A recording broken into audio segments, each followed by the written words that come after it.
નમસ્કાર. Doctor Baba Saheb Ambedkar open યુનિવર્સિટીના school of commerce and મેનેજમેન્ટમાં હું ખુશ્બુ જાદવ, આસિસ્ટન્ટ પ્રોફેસર મેનેજમેન્ટ, આપનું હાર્દિક સ્વાગત કરું છું. વિદ્યાર્થી મિત્રો, આજે આપણે ટીવાય બીકોમના ધંધાકીય સંચાલન 3ના યુનિટ 1 માર્કેટિંગનો પરિચય તે વિશે અભ્યાસ કરીશું. વિદ્યાર્થી મિત્રો, આજે આપણે આ યુનિટમાં માર્કેટિંગનો પરિચય, માર્કેટિંગ વિભાવના, માર્કેટિંગ સંબંધિત અમુક પદો અને શબ્દો તેમજ માર્કેટિંગ અને માર્કેટિંગનો અર્થ તથા તેની વ્યાખ્યા, માર્કેટિંગના લક્ષણો, હેતુઓ, તેનું મહત્ત્વ અને માર્કેટિંગ તથા વેચાણ તે બંને વચ્ચેનો સંબંધ શું છે અને તે બંને વચ્ચેનો તફાવત શું છે તે વિશે આપણે અભ્યાસ કરીશું. વિદ્યાર્થી મિત્રો, આપણે જાણીએ છીએ કે આપણા રોજિંદા જીવનમાં આપણે કેટલી ચીજવસ્તુઓની જરૂર પડતી હોય છે. તો આપણે કદી વિચાર્યું છે કે આ બધી ચીજવસ્તુઓ આપણા સુધી કેવી રીતે પહોંચે છે? જેમ કે આપણે સવારે ઉઠીએ તો આપણને છાપું, ચા નાસ્તો તેમજ કપડાં વગેરે વસ્તુઓની જરૂર પડતી હોય છે. તો આ દરેક વસ્તુઓ આપણા સુધી કેવી રીતે પહોંચે છે? તો તેમાં દરેકને દરેક જગ્યાએ ક્યાંક ને ક્યાંક માર્કેટિંગ જોડાયેલું છે. ધંધાકીય એકમો કે જે આ પેદાશ અને સેવાઓનું ઉત્પાદન કરે છે, કારણ કે આપણા સુધી જે પણ વસ્તુઓ પહોંચે છે તેનું ઉત્પાદન થાય છે અને આપણા સુધી પહોંચે છે તે ખૂબ જ મહત્ત્વનું કાર્ય હોય છે. તો જ્યાં સુધી તે વસ્તુ બને અને આપણા સુધી પહોંચે તે ખૂબ જ મહત્ત્વનું બની રહે છે. તેમાં આપણે જોઈએ તો તે વસ્તુ આપણા સુધી પહોંચે એટલે કે આપણે પોતે ઉપભોક્તા કે ગ્રાહક કહેવાઈએ અને આપણે તે ચીજ વસ્તુઓનો ઉપયોગ કરીએ છીએ. કોઈ પણ વસ્તુ આપણા સુધી પહોંચે અને આપણે તેને ખરીદીએ તો તેમાં આપણે ઘણી બધી વસ્તુઓમાંથી પસાર થતા હોઈએ છીએ. જેમ કે આપણી ઈચ્છા કઈ છે, કઈ જગ્યાએથી તે વસ્તુ ખરીદવી, તે વસ્તુ આપણને કેટલામાં પડે છે, આ બધી જ વસ્તુઓ આપણે ચકાસતા હોઈએ છીએ. આપણે જોઈએ તો આ માર્કેટિંગમાં વિવિધ પ્રકારની પ્રવૃત્તિઓનો સમાવેશ થતો હોય છે. તો આ પ્રવૃત્તિઓ કઈ હોઈ શકે? જેમ કે પેદાશ થવું, આયોજન કરવું, કિંમત નિર્ધારણ એટલે કે વસ્તુ બને પછી તેની કિંમત નક્કી કરવી, તે તેમને કેટલા ખર્ચમાં પડશે, પ્રોત્સાહન એટલે કે મોટિવેશન. આજે કોઈ પણ ગ્રાહક હશે તો તેને મોટિવેટ કરવો પડે છે, તેને પ્રોત્સાહન આપવું પડે છે કે આ વસ્તુ તમને આના માટે ફાયદાકારક છે, એટલે ગ્રાહક તે વસ્તુ ખરીદવા માટે પ્રોત્સાહિત થશે. તે પછી જોઈએ તો વેચાણ માટે જથ્થાબંધ અને છૂટક વેચનાર જેવા માધ્યમોનો ઉપયોગ એટલે કે રિટેલ અને હોલસેલ બંનેમાં ગ્રાહક જે છે તે વસ્તુઓની ખરીદી કરે છે. તે પછી જોઈએ તો ગોડાઉન. તો ગોડાઉનનું શું ભૂમિકા છે? તો જે પણ વસ્તુઓ આપણે ખરીદીએ તો અમુક વસ્તુઓ એવી હોય છે કે જે જલ્દી બગડી જતી હોય છે, થોડાક દિવસમાં જ તેનું જે રૂપ છે તે બદલાઈ જતું હોય છે અને તે પછી વપરાશ યોગ્ય રહેતી નથી. તેટલા માટે જે ગોડાઉન છે તેની જરૂર હોય છે કે જેમાં વસ્તુઓને આપણે ત્યાં સમાવી શકીએ અને તેને સ્ટોર કરી શકીએ. તે પછી જોઈએ તો વાહન વ્યવહાર એટલે કે ટ્રાન્સપોર્ટેશન. તો તેનું શું રોલ છે? તો વાહન વ્યવહારની ભૂમિકા એ છે કે એક જગ્યાએથી બીજી જગ્યાએ તે વસ્તુને પહોંચાડવી. આજે આપણે કોઈ પણ વસ્તુનો ઉપયોગ કરીએ છીએ તો તે આપણા ઘરની નજીક આપણને મળી રહે છે. તો તેનું કારણ શું હોઈ શકે? તો તેનું સીધું કારણ છે કે તે વસ્તુ આપણા ઘર સુધી એટલા માટે મળી રહે છે કે જ્યાં તેનું ઉત્પાદન થાય છે ત્યાંથી તે વસ્તુ વાહન વ્યવહાર દ્વારા આપણા ઘર સુધી એટલે કે ત્યાં આપણને નજીકમાં મળી રહે છે. તે પછી આપણે જોઈએ તો અમેરિકન માર્કેટિંગ એસોસિએશન, તેમણે પણ પોતાનો મત બતાવ્યો છે કે તેમના મત મુજબ માર્કેટિંગ શું છે? તો માર્કેટિંગ એ એક વ્યવસ્થાતંત્રીય કાર્ય છે અને તે મૂલ્ય ઘડતર કરવા અને ગ્રાહકોને એક જણાવવાની અને તેમના સુધી વસ્તુ પહોંચાડવાનું એક કાર્ય છે. તેના માટે આપણે જોઈએ તો લાભાર્થીઓ એટલે કે જે ગ્રાહક છે તેમને લાભ થાય, તેમને મહત્તમ નફો મળી રહે, તે તેમનું મુખ્ય ધ્યેય હોય છે. આજે કોઈ પણ વસ્તુ બનશે અને તે ગ્રાહક સુધી પહોંચશે તો તે ખર્ચો જે છે તે જો મેન્યુફેક્ચરને ઓછો થયો હશે એટલે કે વેપારીને ઓછો થયો હશે તો જે પણ ગ્રાહક તેને ખરીદશે તેને પણ તે ઓછા ભાવમાં જ મળી રહેશે. તેમના મત મુજબ માર્કેટિંગ સાર્વત્રિક છે, એટલે આપણે ક્યાંય પણ જઈએ, કોઈ પણ રીતે આપણે કોઈ પણ વસ્તુ જો ખરીદવી હશે તો આપણે તે માર્કેટિંગની પ્રક્રિયામાંથી પસાર થતા હોઈએ છીએ.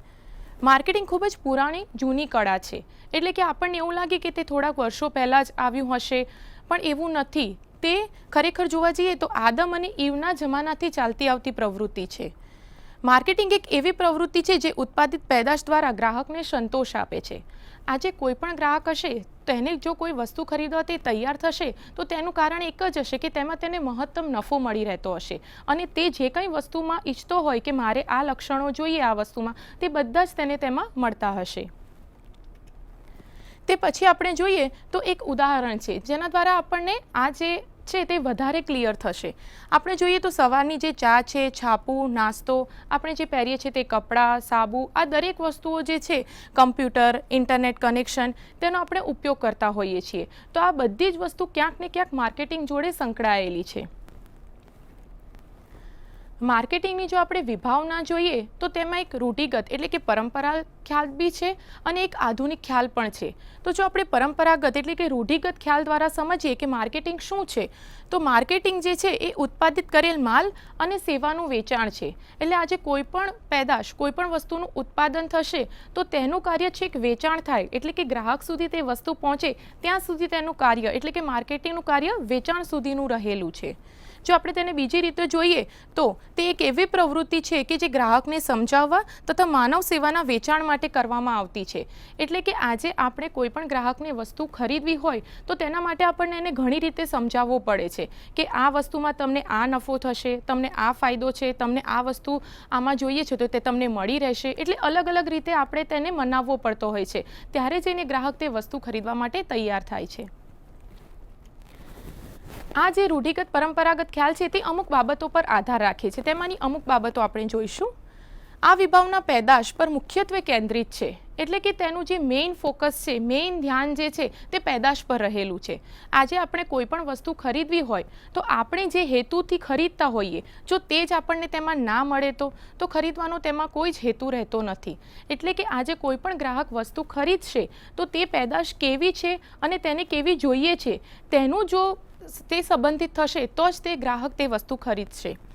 એટલે કે આપણી પાસે પેદાશ છે અને તે વેચવાની છે. એટલે કે કોઈ પણ માર્કેટિંગ કરશે તો તે વ્યક્તિના ધ્યાનમાં એટલું જ હશે કે મારી પાસે આ વસ્તુ છે અને મારે ગમે તે રીતે ગ્રાહકને મનાવવો પડશે કે તે આ વસ્તુ ખરીદવા માટે તૈયાર થાય.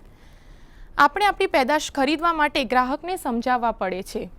બીજું જોઈએ તો માર્કેટિંગ કર્મચારીઓના પ્રયત્નોનું સંપૂર્ણ ધ્યાન પેદાશોના વેચાણ પર જ હશે અને તેઓ વેચાણ વધારવા માટે ઘણી અલગ અલગ પ્રવૃત્તિઓ કરતા હોય છે. તેમાં આપણે જોઈએ તો વ્યક્તિગત વેચાણ હોય છે, વેચાણના પ્રોત્સાહનના અલગ અલગ માધ્યમ હોય છે જેના દ્વારા તે લોકો વેચાણને આગળ લઈ જશે અને વેચાણને આગળ ધપાવશે. ત્રીજું જોઈએ તો માર્કેટિંગ પ્રવૃત્તિનો અંતિમ હેતુ તો વેચાણ મહત્વનો એટલે કે મહત્તમીકરણ, જે નફો છે તે તેમને મેક્સિમમ સૌથી વધારે મળી રહે તે લોકો જોતા હોય છે. હવે આપણે જોઈશું માર્કેટિંગનો આધુનિક ખ્યાલ. આપણે રૂઢિગત એટલે કે પરંપરાગત ખ્યાલ તો જોયો કે તેની માન્યતા પ્રમાણે માર્કેટિંગ શું છે. હવે જે આધુનિક ખ્યાલ છે માર્કેટિંગનો એ પ્રમાણે શું હોઈ શકે. આધુનિક ખ્યાલ વિભાવના ગ્રાહકોની ઈચ્છા અને જરૂરિયાતને ધ્યાનમાં રાખે છે. એટલે કે પહેલાં એવું હતું કે જે જરૂર ના હોય આપણને તો આપણે કોઈ વસ્તુ ખરીદતા નહોતા. અત્યારે એ જમાનો આવી ગયો છે કે કોઈ પણ બાળકને કે ઘરમાં તે વસ્તુની આપણને જરૂર ન હોય પણ એક ભૌતિક સુખ સગવડ માટે આજે આપણે તે વસ્તુ ખરીદતા હોઈએ છીએ. તો તેટલા માટે તે ગ્રાહક તે જોવે છે કે તેની ઈચ્છા છે અને તેની જરૂરિયાત તે વસ્તુની છે કે નહીં, અને જરૂરિયાતને અસરકારક રીતે જો તે સંતોષી શકાય તો તે વસ્તુ તે ખરીદવા માટે તૈયાર થાય છે. માર્કેટિંગ ગ્રાહક જરૂરિયાત ઓળખતાની સાથે જ શરૂ થાય છે અને ત્યારબાદ તેઓને મહત્તમ સંતોષ આપી શકે તેવી તેઓ વસ્તુ ખરીદતા હોય છે. આપણે જો આને બીજા શબ્દોમાં સમજવું હોય કે જે આધુનિક ખ્યાલ છે તે શું કહેવા માંગે છે, તેનો અર્થ શું છે, તો તેમાં પેદાશોનું, સેવાઓનું પ્રાપ્ત એટલે કે માલ સામાન જે છે અને મશીનરી જે છે તેમના આધારે નહીં પણ કે ગ્રાહકની જરૂરિયાત શું છે અને તે ગ્રાહકની જરૂરિયાત કેવી રીતે સંતોષશે તેના પર મુખ્યત્વે રહેલો હોય છે. આ ખ્યાલમાં ગ્રાહકલક્ષી બાબતો પર ધ્યાન કેન્દ્રિત વધારે કરવામાં આવે છે અને તેમાં બીજી ઘણી પ્રવૃત્તિઓ છે જેનો સમાવેશ થાય છે. જેમ કે ગ્રાહકની જરૂરિયાતનું મૂલ્યાંકન કરવાથી થાય છે કે કોઈ પણ ગ્રાહક જે છે તો તેની જરૂરિયાત કેટલી છે, તેને તેના વગર ચાલશે કે નહીં, તે ચલાવી લેશે. જો તેને તેની બિલકુલ પણ જરૂર ના હોય તો ગ્રાહક તે વસ્તુ ખરીદતો નથી. તેમાં આપણે આગળ જોઈએ તો ઉત્પાદન પ્રવૃત્તિ જે છે તે એવી રીતે હાથ ધરવામાં આવે છે કે જેથી ગ્રાહકની જે મૂળ જરૂરિયાત છે તે સંતોષી શકાય, સાથે સાથે જે વેપારી છે તેને પણ મહત્તમ નફો મળી રહે. જો આપણે આ માર્કેટિંગની તમામ પ્રવૃત્તિઓ સમજવી હોય કે માર્કેટિંગ કઈ રીતે થાય છે અને તેમાં કઈ કઈ પ્રવૃત્તિનો સમાવેશ થતો હશે તો તે આ મુજબ છે: પેદાશ, આયોજન, કિંમત નિર્ધારણ, પેકેજિંગ, વિતરણ વ્યવસ્થા વગેરે. જો આપણે તેમાં જોઈએ કે પેદાશ એટલે કે મુખ્ય વસ્તુ કે જે આપણે ખરીદવાની છે તે કેવી રીતે પેદા થાય છે, તેનું મેન્યુફેક્ચરિંગ કેવી રીતે થાય છે. તે પછી પ્લાનિંગ થાય છે એટલે કે આયોજન. પછી કિંમત નિર્ધારણ એટલે કે આ જે કોઈ પણ વસ્તુ છે તેનું રો મટીરિયલ હશે, તે પ્રોસેસમાં જશે, એટલે કે ઇનપુટ, પ્રોસેસ અને આઉટપુટ તે ફોલો થશે. પછી આપણે જોઈએ તો પેકેજિંગ એટલે આજે કોઈ પણ વસ્તુ હશે તો જે સરસ રીતે પેકિંગ થયેલી હશે તો કોઈ પણ ગ્રાહક હશે તે આકર્ષે કે ના મારે આ વસ્તુ ખરીદવી છે. વિતરણ વ્યવસ્થા એટલે કે આજે કોઈ પણ ગ્રાહક કોઈ પણ જગ્યાએ રહેતો હોય તો તેના સુધી તે વસ્તુ આપણે કેવી રીતે પહોંચાડવી, તો તે કેવી રીતે શક્ય બને છે? વિતરણ વ્યવસ્થા દ્વારા. આ જે આપણે માર્કેટિંગની પ્રવૃત્તિઓ જોઈ તો તેમાં અમુક બાબતોનો સમાવેશ થાય છે જેના પર ધ્યાન રાખવું ખૂબ જ જરૂરી છે. જેમ કે પેદાશ વિકાસ ગ્રાહકોની જરૂરિયાત સંતોષી શકે. આજે કોઈ પણ ગ્રાહક વસ્તુ ખરીદશે તો જો તેમાં તેની મૂળ જરૂરિયાત નહીં સંતોષાય તો એટલે કોઈ પણ જે ગ્રાહક છે તેની મૂળ જરૂરિયાત સંતોષાય તેવી જ તે વસ્તુ ખરીદે છે. એટલે આપણે માર્કેટિંગની રીતે એ ધ્યાનમાં રાખવું જરૂરી છે કે જે પણ પેદાશ છે તે ગ્રાહકની મૂળ જરૂરિયાત છે તે સંતોષે. આગળ જોઈએ તો પ્રોત્સાહનના પગલાઓ લેવા. આજે એવું પણ હોઈ શકે કે કોઈ પણ વસ્તુ માર્કેટમાં છે પણ તે જે જ્ઞાન છે તે ગ્રાહક સુધી પહોંચેલું નથી, તેને તેની જાણ નથી કે હા આ વસ્તુ માર્કેટમાં મળે છે. તો તેના માટે અમુક આપણે પગલાં લેવા પડતા હોય છે, જેમ કે જાહેરાત કરવી, તે વસ્તુનું પ્રોત્સાહન તેમને આપવું કે ના આ વસ્તુ તમે ખરીદશો તો તે તમારા માટે ફાયદારૂપ છે. આગળ જોઈએ તો ખરીદનારની ખરીદ શક્તિ અને ચૂકવણીની તૈયારી એટલે ખરીદ શક્તિ એટલે કે તેમનો પરચેસિંગ પાવર. જો આજે ગ્રાહકની ઇન્કમ એટલે કે આવક ઓછી હશે તો તેની આવક પ્રમાણે તે વસ્તુની પસંદગી કરશે અને જો તેની આવક વધારે હશે તો તે પ્રમાણે વસ્તુની પસંદગી કરશે.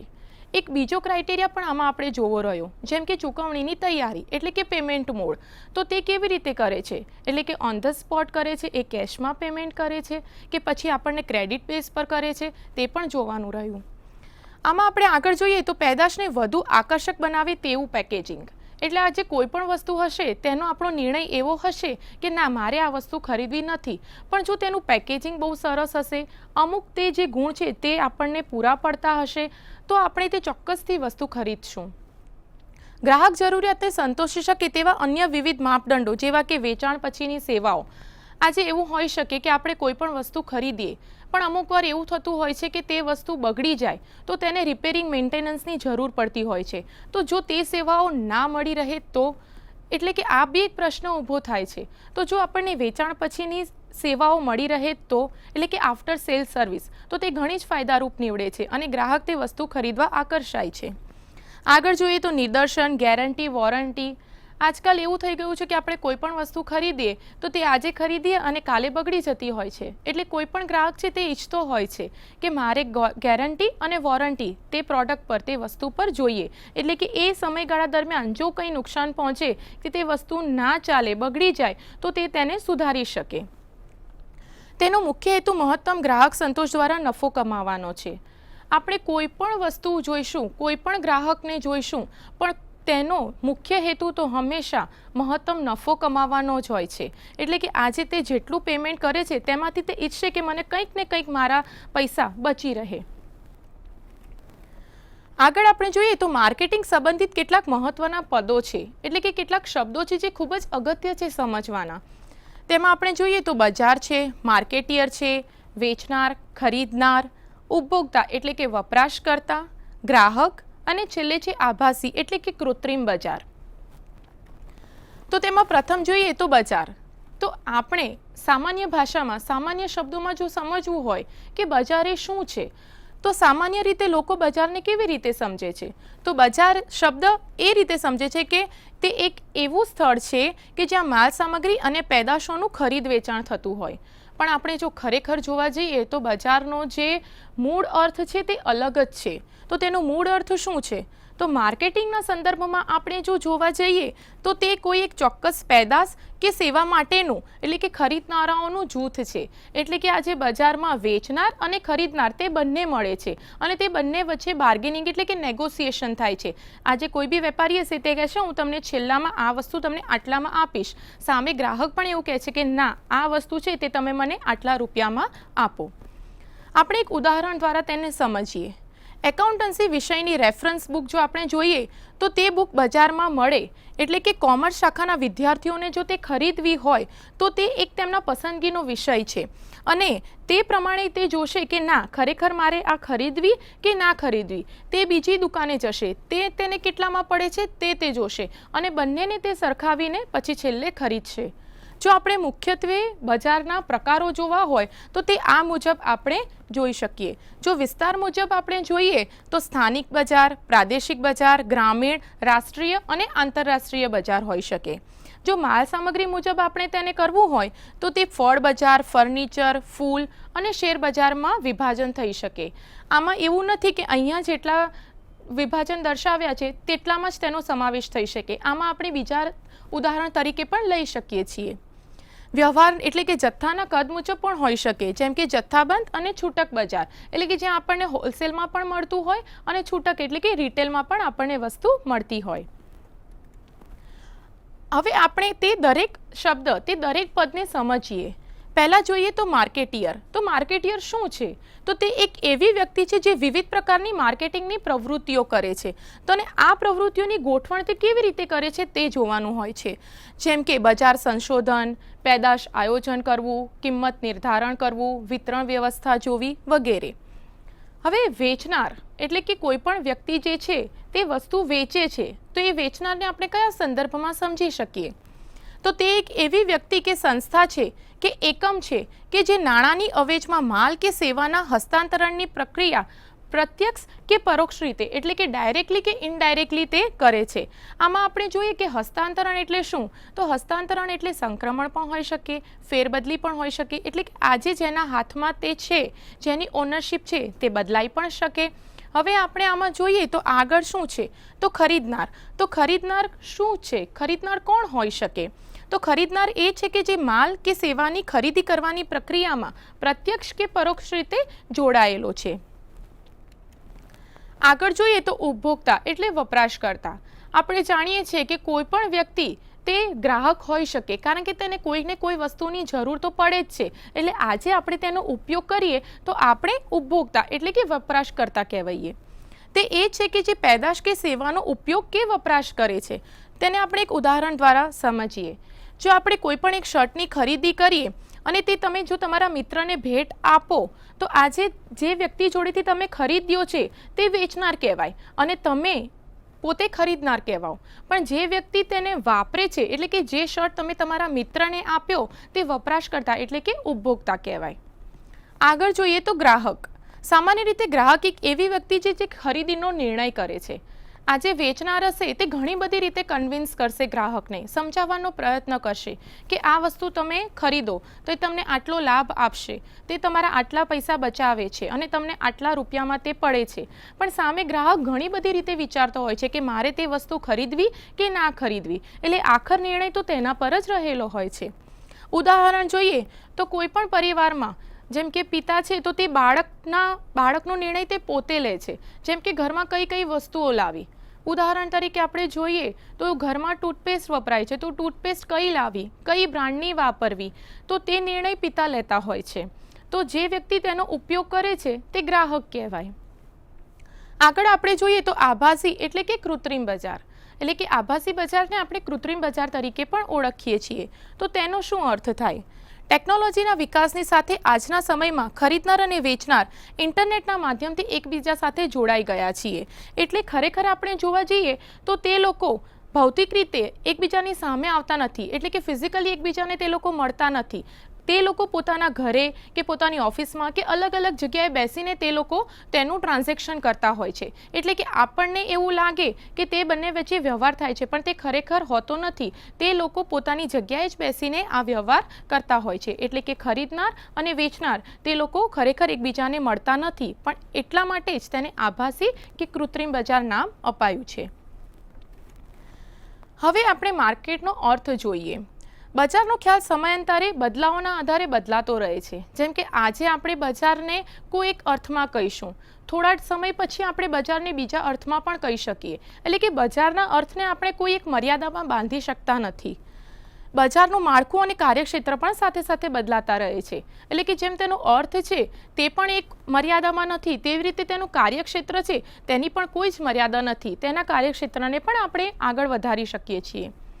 બજાર એક એવું સ્થળ કે જે જગ્યા છે જે ખરીદનાર અને વેચનારને માહિતી પૂરી પાડે છે. તો આ જે માહિતી છે તે શાની? તો તે પેદાશની એટલે કે વસ્તુની, જે ખરેખર ગ્રાહકને જરૂર હોય છે. આપણે જો બીજા શબ્દોમાં સમજીએ તો બજાર એક એવું સ્થળ છે જ્યાં માલ સામાન અને સેવાઓનો વેપાર થઈ શકે છે. એટલે કે બજાર જે છે ત્યાં વસ્તુ પણ મળી રહે છે, ત્યાં ગ્રાહક એટલે કે ખરીદનાર અને વેચાર બંને તે જગ્યાએ હોય છે. આપણે અમુક વ્યક્તિના મત મુજબ માર્કેટનો અર્થ શું છે તે જોઈએ. તો કોટલર જે છે તેમના મત મુજબ માર્કેટ શું છે? તેમના મત મુજબ બજાર એટલે પેદાશના વાસ્તવિક અને સંભવિત તમામ ખરીદનારાઓનો સમૂહ. એટલે કે આજે કોઈ પણ વસ્તુ મારે ખરેખર ખરીદવી નથી.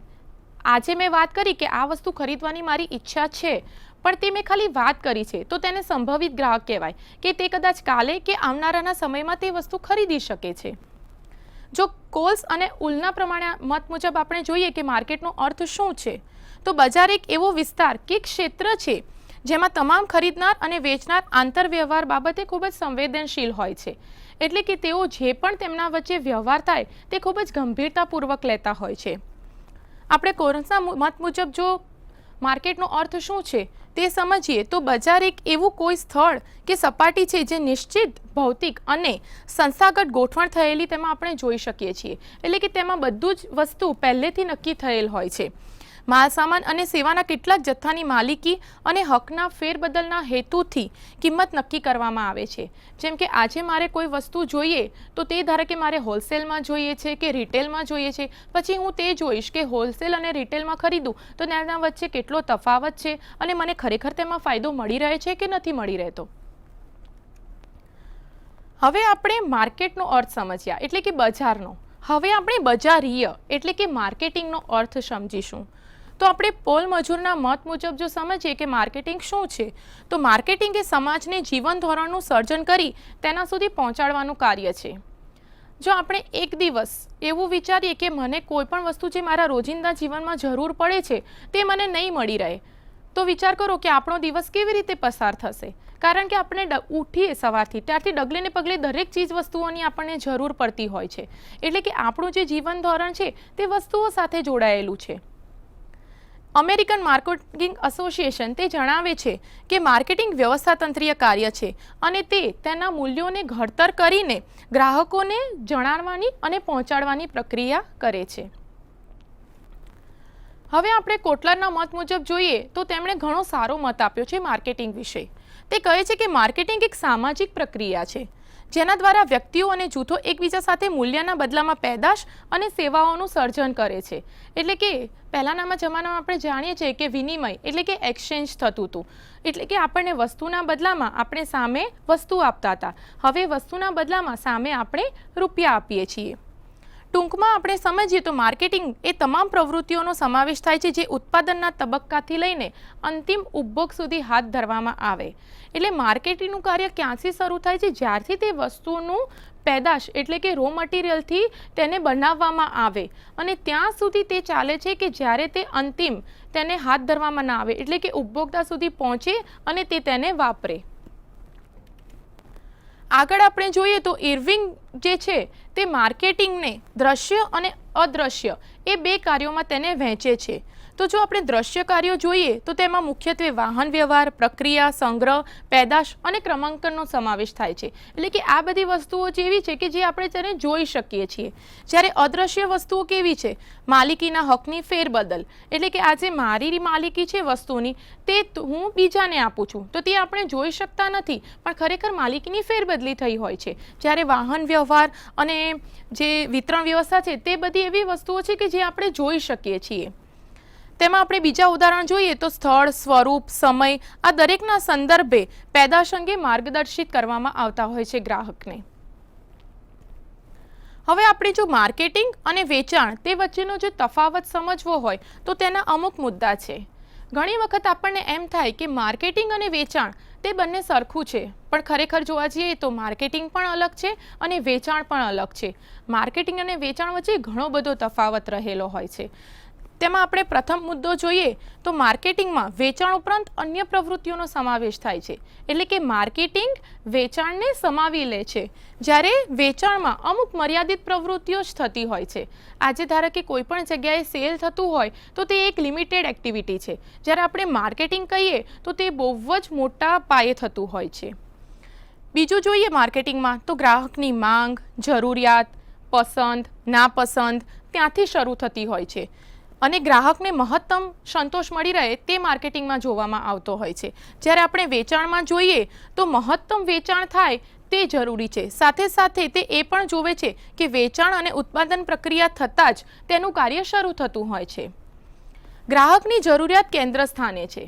માર્કેટિંગ જ્યારે કરવામાં આવે ત્યારે ગ્રાહકની જરૂરિયાત શું છે તે મૂળ છે, તે મહત્વનું છે. જ્યારે વેચાણમાં શું જોવામાં આવે છે કે શોર્ટ ટર્મમાં એટલે કે ટૂંકા ગાળામાં અમને લાભ થાય છે કે નથી થતો. આપણે આગળ જોઈએ તો ધંધાના દરેક વિભાગ સાથે જોડે રહીને કામ કરે છે. એટલે કે માર્કેટિંગ ખૂબ મોટા પાયે થતું હોય છે તો તેમાં દરેક વિભાગ જે છે તે સાથે મળીને કાર્ય કરતા હોય છે.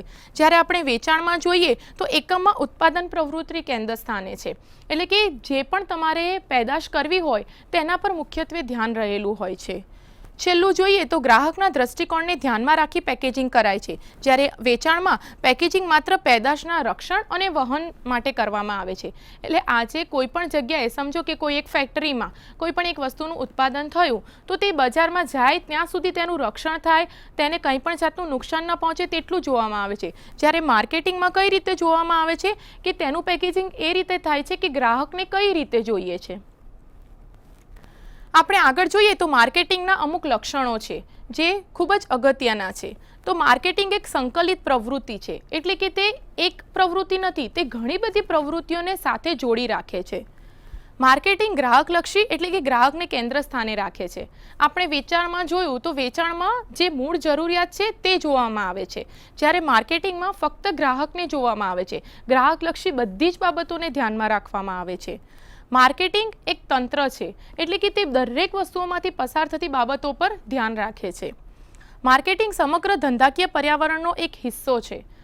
જો માર્કેટિંગ થશે તો તે કોઈ પણ એક જગ્યાએ થશે, કોઈ પણ બજારમાં થશે તો ત્યાં ક્યાંક ને ક્યાંક કંઈક ને કોઈક રીતે બિઝનેસ એન્વાયરમેન્ટ એટલે કે ધંધાકીય પર્યાવરણનો તેના પર અસર થતો હોય છે. માર્કેટિંગ સર્જનાત્મક છે. તો સર્જનાત્મક એટલે શું કે તે કંઈક ને કંઈક નવી વસ્તુઓ બનાવે છે. જે વસ્તુઓ પહેલેથી બનેલી હોય તેમાં કંઈક ને કંઈક નવું કરતા જાય છે. માર્કેટિંગ ધ્યેયલક્ષી કે લક્ષ્યાંકલક્ષી પ્રવૃત્તિ છે. એટલે કે તેમનો જે હેતુ છે તેને પહોંચી વળવા માટે, તેને સિદ્ધ કરવા માટે તે ખૂબ જ પ્રયત્ન કરતા હોય છે. માર્કેટિંગ એક વ્યવસ્થાતંત્રીય કાર્ય પણ છે. જેમ આપણે ત્રીજા મુદ્દામાં સમજ્યું કે તે એક તંત્ર છે તેમ એક વ્યવસ્થાતંત્રીય તંત્ર પણ છે. કેમ કે તે એક વ્યવસ્થાના ભાગરૂપે તેમાં કાર્ય કરવામાં આવતું હોય છે. માર્કેટિંગ એક સામાજિક રીતે વ્યાપક કે પ્રશીલ પ્રક્રિયા છે. એટલે કે આપણે જોઈએ કે તો પહેલેથી આપણે સમજ્યા કે માર્કેટિંગ જે છે તે ખૂબ જ વિશાળ પ્રવૃત્તિ છે. તે ક્યાંય પણ અટકતી નથી. તેનો જે શરૂઆત જે છે તે વસ્તુના પેદાશથી લઈને જ્યાં સુધી ગ્રાહક ઉપભોક્તા તેનો ઉપયોગ ન કરે ત્યાં સુધી રહેલું છે. માર્કેટિંગ વિજ્ઞાન અને કળા બંને છે. કારણ કે આપણે જો માર્કેટિંગ કરવું હશે તો આપણી પાસે એક સ્કિલ્સ હોવી જોઈએ. તો તેના લીધે જ તે વ્યક્તિ એટલે કે ગ્રાહક તે વસ્તુ ખરીદવા તૈયાર થશે. સાથે સાથે તે વિજ્ઞાન પણ છે. એટલે કે તેમાં ફાયદા, ગેરફાયદા, તેની અસર શું થશે તે પણ જોવામાં આવતી હોય છે. છેલ્લે જોઈએ તો તમામ લાભાર્થીઓ માટે ફાયદાકારક છે. એટલે આજે માર્કેટિંગ કોઈ પણ રીતે કરવામાં આવે, ક્યાંય પણ કરવામાં આવે, પણ સામે જે વ્યક્તિ છે, જે ગ્રાહક છે તેને અચૂક લાભ થતો હોય છે. માર્કેટિંગના લક્ષણો આપણે જોયા તો તેમાં હવે આપણે એ પણ જોવાનું કે માર્કેટિંગના લક્ષણો સાથે તેનું મહત્વ કેટલું રહેલું છે. તો માર્કેટિંગ માલની હેરફેર અને હસ્તાંતરણમાં મદદરૂપ થાય છે. આપણે આગળ જેમ જોયું કે માર્કેટિંગમાં માલની હેરફેર થાય છે. એટલે કે જ્યાં તેનું ઉત્પાદન થાય છે ત્યાંથી તેને બજાર સુધી વાહન વ્યવહાર દ્વારા લઈ જવામાં આવે છે. માર્કેટિંગ સામાજિક જીવન ધોરણ સુધારવા અને જાળવી રાખવામાં મદદરૂપ થાય છે. એટલે કે આજે કોઈ પણ ગ્રાહક હશે તો જો તેની આવક વધારે હશે તો તે ભૌતિક સુખ સગવડો સાથે જીવવામાં માનશે. તો આજે માર્કેટિંગ છે તે તેની જરૂરિયાતને પૂર્ણ કરે છે. માર્કેટિંગ દ્વારા રોજગાર સર્જન. આજે જો માર્કેટિંગ કરવું હોય તો આપણને વ્યક્તિઓની જરૂર પડતી હોય છે. આપણે ઘણીવાર જોયું હોય છે કે ઘણી બધી જગ્યાએ નોટિસ બોર્ડ લાગેલા હોય છે કે સેલ્સમેનની જરૂર છે. એટલે કે આજે માર્કેટિંગ કરવું હોય તો તે વ્યક્તિને ગ્રાહકને મનાવવા પડતા હોય છે કે તમે આ વસ્તુને આમાં આ ફાયદા છે તો તમે આ વસ્તુ ખરીદો. આવક અને ખર્ચના સ્ત્રોત તરીકે માર્કેટિંગની ભૂમિકા એટલે કે ઇન્કમ કેટલી છે અને સામે આપણા એક્સપેન્સ કેટલા છે તે પણ માર્કેટિંગમાં જોવું પડે. નિર્ણયકરણના આધાર તરીકે માર્કેટિંગનું મહત્વ. છેલ્લે આપણે જોઈએ તો કોઈ પણ ગ્રાહક હશે તો તેનો નિર્ણય જ છેલ્લો રહ્યો. જો તેને ખરેખર લાગશે કે મારે આ વસ્તુ ખરીદવી છે અને માર્કેટિંગ તે મુજબ જો કરવામાં આવ્યું હશે તો તે ગ્રાહક તે વસ્તુ ખરીદશે. આગળ આપણે જોઈએ તો માર્કેટિંગના હેતુઓ છે, જેમાં મુખ્ય જે હેતુઓ છે તે ગ્રાહકને સંતોષ આપવાનો છે. બીજી વસ્તુ એ છે કે હંમેશા જે માર્કેટિંગ છે તે ઈચ્છે છે કે જે પણ વધારો છે માંગમાં તે વધારે જ થતો રહે, એટલે કે તેમની જે ડિમાન્ડ છે તે વધતી જ રહે. ગ્રાહકોને સર્વશ્રેષ્ઠ ગુણવત્તાવાળી વસ્તુ આપવી. જો ડિમાન્ડ વધતી રહે તો સાથે સાથે તેમની જે જરૂરિયાત છે તે ગુણવત્તાની સાથે પૂરી થવી જરૂરી છે. બજારમાં એકમની પ્રતિષ્ઠામાં વધારો થવો. આજે ક્યારેક કોઈ પણ એકમની પ્રતિષ્ઠા વધશે જો તે સારી રીતે વસ્તુ આપશે, ગુણવત્તાવાળી વસ્તુ આપશે અને જે તેની પ્રાઇસ છે તે રિઝનેબલ હશે તો તેની એકમ પ્રતિષ્ઠા બજારમાં વધશે. નફાકારક વેચાણ જથ્થાનું સર્જન. આજે જે માર્કેટિંગ છે તે એ રીતે કરવામાં આવે કે જે પણ નફો છે તે મહત્તમ થઈ શકે. માર્કેટિંગના કાર્યો જે છે તે પણ ખૂબ જ અગત્યના છે. તેમાં આપણે જોઈએ તો બજાર સંશોધન એટલે કે આજે માર્કેટિંગ કરીએ તો તેનાથી ખબર પડે છે કે બજારમાં કઈ રીતે કેવા ગ્રાહકોને કઈ વસ્તુની જરૂર છે. બીજું પેદાશ આયોજન અને વિકાસ. જો ખબર પડી જાય કે આ વસ્તુ તેમને ગમે છે તો આપણે એ જોવું પડે કે હવે તેનું પ્લાનિંગ કેવી રીતે કરવું, એટલે કે ડેવલપમેન્ટ કેવી રીતે કરવું. ખરીદી અને સંયોજન. હવે કોઈ પણ માર્કેટિંગના કાર્યો છે તેમાં આ ખૂબ જ મહત્વનું છે કે ખરીદી કેવી રીતે હાથ ધરવામાં આવે છે. સાથે સાથે તેનું પેકેજિંગ એટલે કે વસ્તુનું પેકેજિંગ કેવી રીતે કરવામાં આવે છે. ઘણીવાર એવું હોય છે કે જે પેકેજિંગ ખૂબ જ આકર્ષક હોય તો તે ગ્રાહક ખરીદતો હોય છે. પ્રમાણીકરણ કરવામાં આવે અને ક્રમાંક આપવામાં આવે.